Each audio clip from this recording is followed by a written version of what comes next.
welcome back to Blue Collar Homestead. I know it's been about a month since I put up a video, but I've been really busy. But hope everybody had a good Christmas. Hope everybody got what they wanted. I know I did. This is what today's video is going to be about. This is one of those Amazon plasma cutters. Now I know some people out there are going to say, oh, you should have got a Miller, you should have got a Lincoln or whatever, you know, the high dollar ones. You know what? I'm not a welder. I'm not a fabricator. To have it around the house and use on small projects, I'm sure this will be just fine. I got really good reviews. A lot of people have bought it. So we are going to hook this up and, you know, connect the gun, connect the ground clamp, all that stuff. This is dual voltage. So you can do 240 or 120, 110, 220, whatever you want to call it. Only issue I'm having here is, I think I might have to move this welder. I got the titanium flux core welder kind of wedged in here. Let me get the camera flipped around and I'll show you real quick what's going on, because I think I'm going to have to move this to put the plasma cutter underneath it. And you can see I got this just sitting right there. I got the outlet right there. This, you need to access the top to change the spools out. And actually, when I got to change and put a new spool of wire on, I usually just pull this thing out. Plasma cutter, I don't think we have to get to the back of it very often, so might put a shelf right above this and just set the welder up above it. Put the plasma cutter underneath. Now, yeah, I am going to have to get behind here on occasion. It looks like there's a water separator back here, but I also have one that's right there on the compressor. So that shouldn't be that big of an issue for me, but and they give you this air hose. I don't know how well this is going to work, but it's clamped on there. Did give you a an adapter. Now I got to read the manual on this thing and see if this thing is dual voltage. I mean, it shows right there 110. I don't know if that camera's going to pick that up. 110 or 220. So I'm not sure if this switches back and forth automatically. Like I said, I'm going to have to sit down and read the manual as far as that goes. But I mean, you got all your connections right on the front of this thing.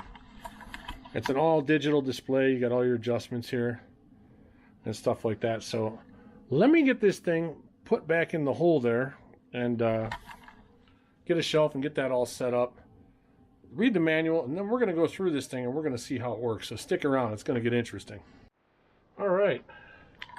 Got the shelf in.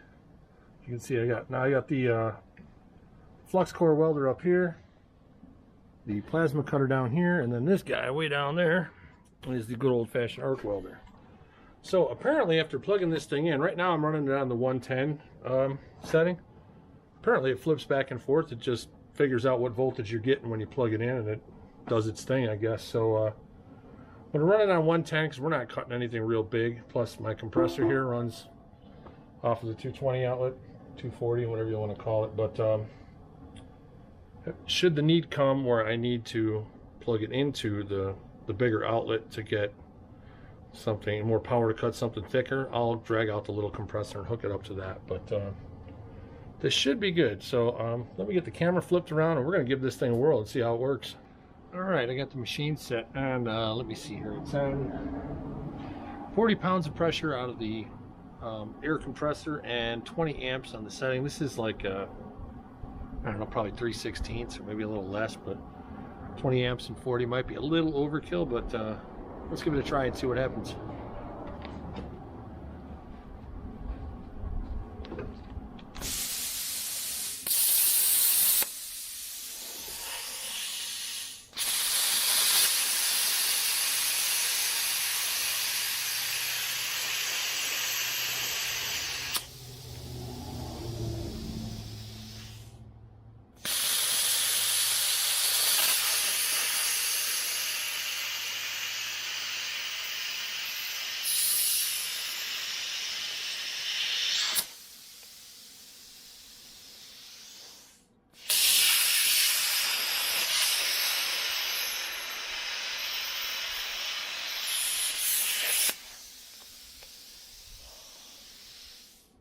Wow, this thing actually works really well.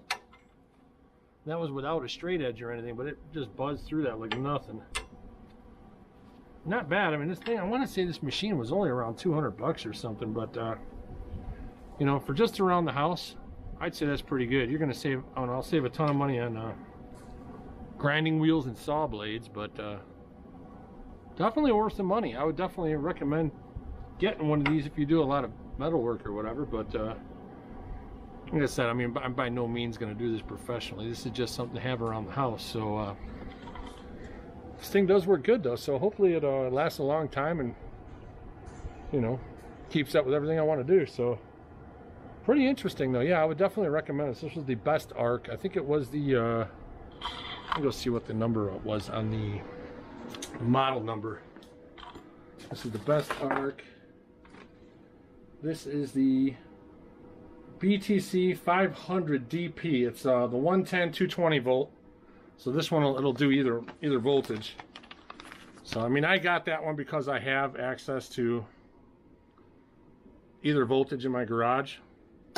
So, but yeah, definitely recommend it. Definitely a thumbs up. I mean, I've only cut one thing with it so far, but seems like it's going to be a pretty good machine. So I think I am going to wrap this one up. I mean, you guys see what's going on there. So like, subscribe, and share, and I will see you on the next one.